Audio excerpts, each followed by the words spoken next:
Manifesto. ఇది మీ manifesto Chandrababu Naidu గారు. ఈ మేనిఫెస్టోలో 2024 మేనిఫెస్టో. ఈ మేనిఫెస్టోలో ఎన్నో పేజీలు, పేజీ నెంబర్ లేదు. ముందు మాట మొదటి పేజీ అయితే 1, 2, 3, 4 పేజీ. 4 పేజీ. 4 పేజీలో ఏమొచ్చేసావా అంటే చూడండి, రవాణా రంగం, డ్రైవర్ల సాధికారిక సంస్థ ఏర్పాటు చేశారా? 2 ఏళ్ళైంది. ఆటో డ్రైవర్లకి సాధికారిక సంస్థ ఏర్పాటు చేస్తున్నాం, బోర్డుని చేయలే.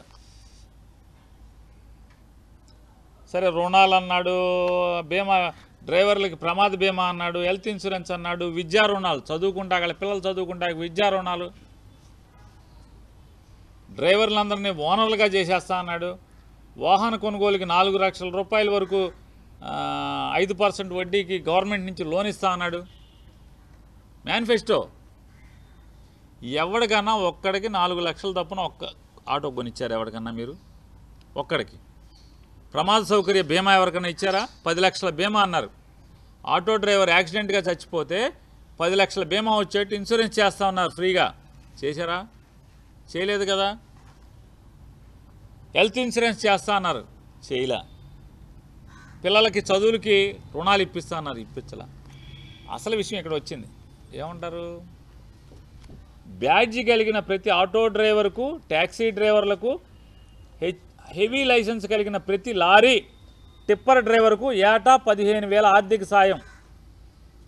జీవో 21 రద్దు చేసి ఫైన్ల భారం తగ్గింపు. ఈ ఫోన్లో కొడతా ఉంటారు కదా ఫైన్లు, అది రద్దు చేసేస్తా అని చెప్పాడు. గ్రీన్ ట్యాక్స్ తీసేస్తా అని చెప్పాడు. ఇది పెట్టి ఈయన ఎవరెవరికి? బ్యాడ్జి కలిగిన ప్రతి ఆటో డ్రైవర్కి, ట్యాక్సీ డ్రైవర్లకి, హెవీ లైసెన్స్ కలిగిన ప్రతి లారీ టిప్పర్ డ్రైవర్కి చేశారా ఇవాళ అని అడుగుతున్నా. వేయలేదు కదా. ప్రతి ఆటో డ్రైవర్కి వేశారా మీరు?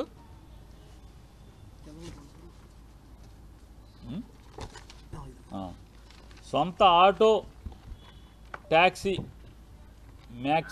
మ్యాక్సీ నడిపే వారికి ఇన్సూరెన్సు, ఫిట్నెస్, రిపేర్లు తదితర అవసరాల కోసం సంవత్సరానికి 10,000 రూపాయలు వేస్తామని చెప్పి. సొంతంగా ఉండి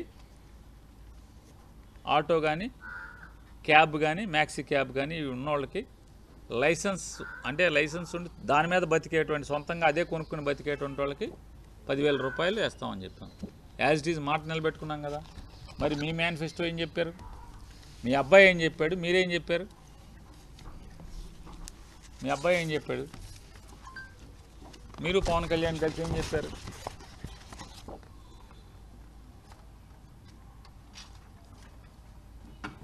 కాబట్టి ఇది డ్రైవర్ల ఏంటిదండి? ఇది డ్రైవర్ల సేవ కాదు, ఇది డ్రైవర్ల దగా. ఇది డ్రైవర్లని దగా చేయటం. ఇది ఆటో డ్రైవర్ల పండగ చేసుకోండి కాదు, ఆటో డ్రైవర్లని ఇవాళ మీరు దగా చేసినటువంటి రోజు, మోసం చేసినటువంటి రోజు. ఇంకా మీరు ఇప్పటికే చాలామందిని మోసం చేసుకుంటూ వస్తున్నారు. ఇవాళ కడుపేదలైనటువంటి సమాజంలో కడుపేదలై రెక్కల ముక్కలు చేసుకున్నటువంటి బతికేటువంటి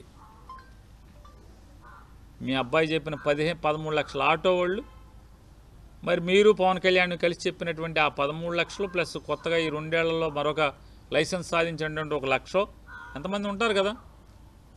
కొత్తగా లైసెన్స్ వచ్చిన వాళ్ళు, ఆటో లైసెన్స్ తెచ్చుకున్న వాళ్ళు 1 లక్ష మంది అని ఉంటారు కదా. వాళ్ళు మరి వీళ్ళందరికీ 15,000 ఎప్పుడు వేస్తారు? ఏరా అసలు మీరు వేసిన 2,90,000 మంది అంటే మేము వేసిన 275 మీద ఈ 2 ఏళ్లలో 16,000 మందికి పెంచి మీరు వేశారు. మరి మిగతా మీరు చెప్పి హామీ ఇచ్చినటువంటి వాళ్ళందరూ ఏం చేసుకోవాలి? పండగ చేసుకోమంటున్నారు. వీళ్ళందరూ ఏం చేసుకోవాలి? మీ మాంగారికి చేసిన పని వీళ్ళందరికీ కూడా చేశారు కదా. నందమూరి ఎన్టీ రామారావు గారికి మీరేమైతే చేశారో ఈ ఆటో డ్రైవర్లకి, లారీ డ్రైవర్లకి, టిప్పర్ డ్రైవర్లకి అందరికి అదే చేశారు కదా మీరు. జగన్మోహన్ రెడ్డి గారు చెప్పాడు ఓనర్ కమ్ డ్రైవర్లకి వేస్తానని చేశాడు. 5 ఏళ్ళు అన్నాడు, 5 ఏళ్ళు చేశాడు. మీరు 5 ఏళ్ళు అన్నారు, 1 సంవత్సరం పంగనామం పెట్టారు, 2వ సంవత్సరం శివరాంత్ సగం పైన అయిపోయిన తర్వాత ఇవాళ జగన్మోహన్ రెడ్డి గారు వేసిన దానితో సమానంగానే 2.76 మేమేస్తే మీరు ఎంత వేసారు? 2.90 వేశారు. ఏముంది దాంట్లో? పెరిగింది ఏంటంటే పెరిగిన వాళ్ళకి కూడా ఇవ్వలేదు కదా. 1,00,000 ఆంక్షలు పెట్టి ఓనర్ కమ్ డ్రైవర్లకి వేశారు మీరు. 100 చెప్తున్నారు ఇవాళ గోతులు ఉన్నాయని. మీరు రండి చంద్రబాబు నాయుడు గారు, మీరు ఆటో ఎక్కిరండి, ఏదో ఆటో ఎక్కి తిరుగుతున్నారు కదా మీరు, మీ అబ్బాయి పవన్ కళ్యాణ్. ఆ ఆటోలు నీ టేసురండి, మీ ఇష్టం వచ్చిన పో తీసుకెళ్తా పదండి. నియోజకవర్గాలు, ఏ నియోజకవర్గానికి వెళ్దాం? తాడేపల్లిగూడెం వెళ్దామా? ఏ ఊరు వెళ్దాం? కైకులూరు వెళ్దామా? వస్తారా? బందరు వస్తారా? కొన్ని ఊళ్ళు తీసుకెళ్తాం. మీ ఇష్టం. ఏ ఊరు? పెడ నియోజకవర్గానికి వెళ్దామా? అమినిగడ్డ వెళ్దామా? ఎక్కడికి వెళ్దాం? పదండి, ఆటో వేసుకురండి. మీరు హాస్పిటల్లో చేరపోతే అప్పుడు నన్ను అడగండి. మీకు ఏదోటి అయ్యి నడుము పట్టేసో, వెనుపోసి ఇరిగిపోయో, జారిపోయో ఏదోటి అవ్వకపోతే రండి వెళ్దాం ఆటోలే. మీరు ఆటోలు ఎక్కి రండి. అక్కడ ఊరికే నున్నగా ఉన్న రోడ్డు వేసుకుని ముందే మైకులు ఎట్టుకుని మీరు ఒక మైకు, మీ అబ్బాయి ఒక మైకు ఎక్కి, ఇక మన రాధాకృష్ణ ఈనాడు రామోజీరావు గారు అబ్బాయి మన కిరణ బొరణ మనకెందుకులేండి, రామోజీరావు కొడుకే కదా. బూతులు మాట్లాడుతున్నాడు మీ ఓడు. మీరు ఆకాశానికి లేపుతున్నారు జాగిలు పెట్టి కదా. బూతులు మాట్లాడుతున్నాడు అమ్మాయిలతో, ఆ లేడీ ఆటో డ్రైవర్తో బూతులు మాట్లాడుతున్నాడు. రాయిరా, చూస్తాను రేపు పెద్ద ఎడ్డింగ్లో బ్యానర్ ఎడ్డింగ్ పెడతామేమో చూస్తాను. ఆడపిల్లలతో బూతులేంటి? సంస్కారం కూడా లేకుండా మాట్లాడతారు. అలవాటు అయిపోయింది బరి తెగింపు. ఎందుకని? మీరు రాయరు కాబట్టి. మా నోరు జాగ్రత్తగా ఎందుకు కొడుతుంటే మీరు ఏది పడితే అది మాట్లాడితే మమ్మల్ని రాస్తారు కాబట్టి, భూతద్దంలో చూపిస్తారు కాబట్టి భయభక్తులతో ఉంటాం, సంస్కారంతో ఉంటాం. సరే మీరందరూ చూపిస్తారు కాబట్టి, మీరందరూ సెన్సార్ చేస్తారు కాబట్టి, మీరందరూ కలిసి 10 ఛానళ్ళు, 2 పేపర్లు ఆకాశానికి ఎత్తుతారు కాబట్టి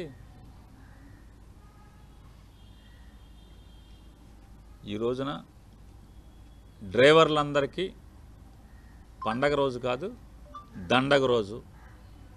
ఇవాళ ఆటో వాళ్ళందరికీ ఇవాళ వంచన దినం, ఇది పండగ దినం కాదు. పవన్ కళ్యాణ్, నారా చంద్రబాబు నాయుడు, లోకేష్ నాయుడు ముగ్గురు కలిసి డ్రైవర్ల కులానికి, అంటే డ్రైవర్ల జీవనం డ్రైవింగ్ చేసుకుని బతికేటువంటి ప్రతి ఒక్కరికి బ్యాడ్జ్ ఉండి లైసెన్స్ ఉన్నటువంటి దాదాపుగా లక్షల మందికి ఇవాళ ద్రోహం చేశారు. నాడు ఎన్టీ రామారావుకి వెన్నుపోటు పొడిచారు, ఇవాళ డ్రైవర్లందరూ కూడా వెన్నుపోటు పొట్టడం జరిగింది.